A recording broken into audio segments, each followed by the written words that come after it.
¿Qué tal? Tenemos hoy una del triunfalismo económico de Pedro Sánchez en un momento en que, por ejemplo, periódicos del prestigio de The Economist le ponen a caldo, pero él sigue con su relato económico absolutamente optimista.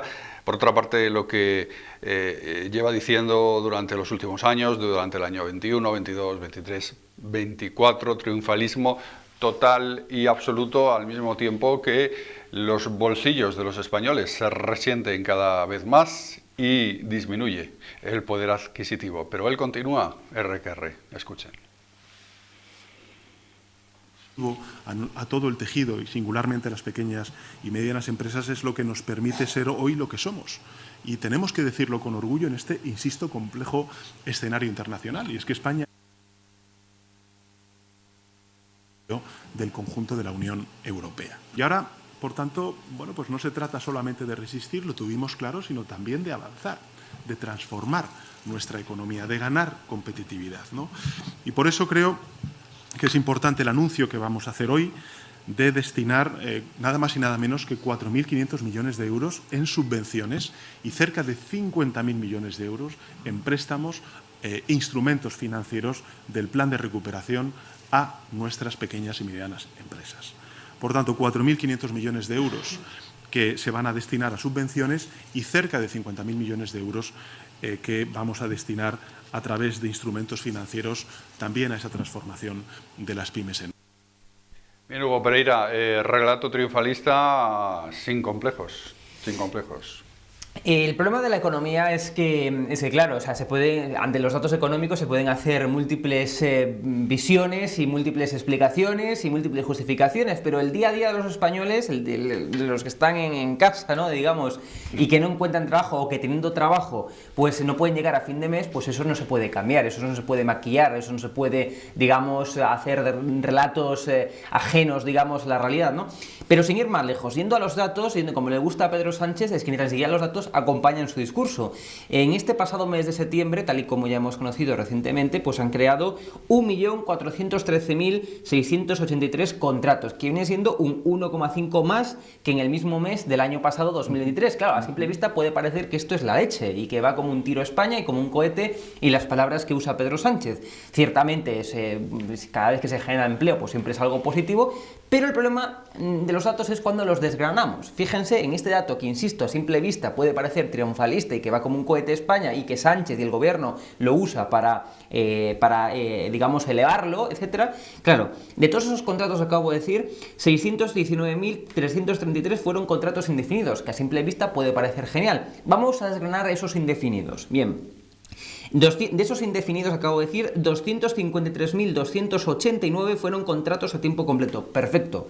Ahora bien, 200.864 fueron fijos discontinuos. Claro, ya conocemos todos lo que es la figura del fijo discontinuo, que a pesar de que esté dentro o indexada dentro de los contratos indefinidos, un fijo discontinuo es una persona que trabaja de forma estacional, por ejemplo, en la temporada de verano, temporada vacacional, digamos, en Semana Santa o donde sea, y que el resto del año se comporta y vive y sobrevive como cualquier otro parado más, porque no tiene trabajo. Bien, eso, según Sánchez, según el gobierno, son contratos indefinidos. Bueno, más allá de los contratos indefinidos, que insisto, casi prácticamente la mitad son contratos fijos discontinuos, pero más allá de los indefinidos nos vamos a 794.350 contratos temporales. Es decir, lo que se viene denominando toda la vida contratos basura.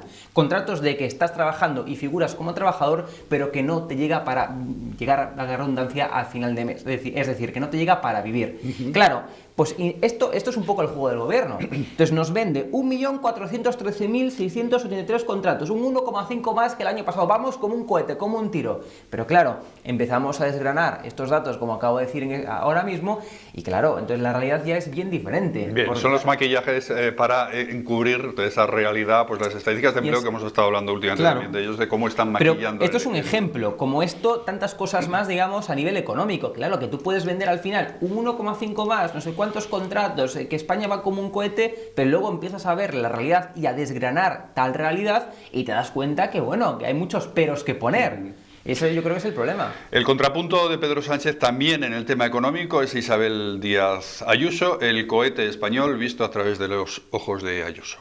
Hoy oí al presidente del Gobierno decir que van a transformar las pymes y yo no estoy de acuerdo con ese concepto del transformar. Esto es como si las pequeñas y medianas empresas no supieran lo que quieren ser y lo que quieren hacer. Es como si los políticos necesitáramos transformar las cosas constantemente, la vida cotidiana de cada uno de los ciudadanos para hacer el mundo a nuestra medida. Nosotros en Madrid vamos a hacer algo mejor. Hugo, ella al final en esto lo que está diciendo es que rechaza este tipo de políticas intervencionistas, este tipo de políticas que basan todo en querer transformar, al final en querer estar interviniendo en todo, ¿no? Bueno, a ver, mira, el mercado con sus fallos y con sus defectos es el mejor sistema para equilibrar, digamos, una economía, y esto es indiscutible, no es algo que diga yo, sino que es simplemente ver los datos, ver la historia y ver cómo al final el capitalismo, que es la acumulación de capital para luego poder invertir, digamos, en mejorar a nivel tecnológico, por ejemplo, la productividad y en fin, la vida de la gente, bueno, pues se mostró ser lo más eficaz posible. Insisto, el mercado claro que tiene fallos, fallos evidentemente, fallos de mercado, se denomina así en economía, se estudia, etcétera, etcétera, etcétera, pero insisto, es el que mejor equilibra la economía, aun con sus fallos. El intervencionismo, que es lo que propugnan, digamos, sobre todo la parte de sumar del gobierno y aquellos que se consideran pues más socialistas, ideología comunista, ¿no?, que bebe del marxismo de Karl Marx, pues el intervencionismo lo que hace es desequilibrar tal mercado. Y cuando desequilibran tal mercado, pues ocurren ese tipo de cosas, que la realidad no está adaptada, o la economía, mejor dicho, no está adaptada a la realidad. Y por tanto, ese desequilibrio, ¿qué origina? Bueno, pues que los precios se disparen, porque la ley de la oferta y de la demanda ya no es la que rige el funcionamiento de la economía, sino lo que rige es la intervención y lo artificial pues al final acaba redundando, insisto, en subida de precios, en la no generación de empleo, etc., ¿no? Los problemas que venimos viendo. Insisto, son datos, es decir, si se ven, digamos, la aplicación del libre mercado, pues efectivamente va mucho mejor que la aplicación del intervencionismo del gobierno, que al final lo que acaba haciendo es, insisto, es desequilibrar la economía y fijar, por tanto, precios artificiales. El precio no es un número, el precio es algo que aporta información a consumidor y a vendedor para poder, digamos, equilibrar la economía. Es decir, si tú al final pones un precio artificial, que es lo que, por ejemplo, topar el precio del alquiler, eso significa poner un precio artificial no regido por la ley de la oferta y de la demanda en el mercado. Pones un precio artificial, ¿qué ocurre?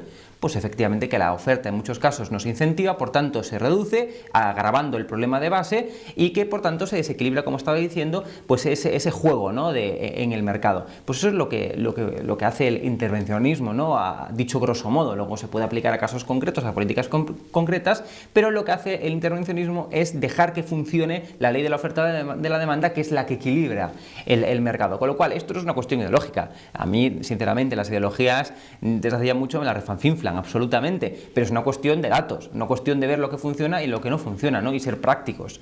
Bueno, pues ya está. Yo creo que lo práctico es efectivamente dejar que el mercado lo equilibre, aun con sus fallos, intentando corregir esos fallos, evidentemente, pero con tan solo cierto intervencionismo del gobierno, ya que estamos en España, por ejemplo, en un país, no olvidemos, de libre mercado. Y un país de libre mercado, pues como su propio nombre indica, hay que dejar que libremente el mercado funcione, insisto, que el gobierno pues vaya un poco equilibrando tales fallos, simple y llanamente equilibrando, no interviniendo tales fallos, que es muy diferente.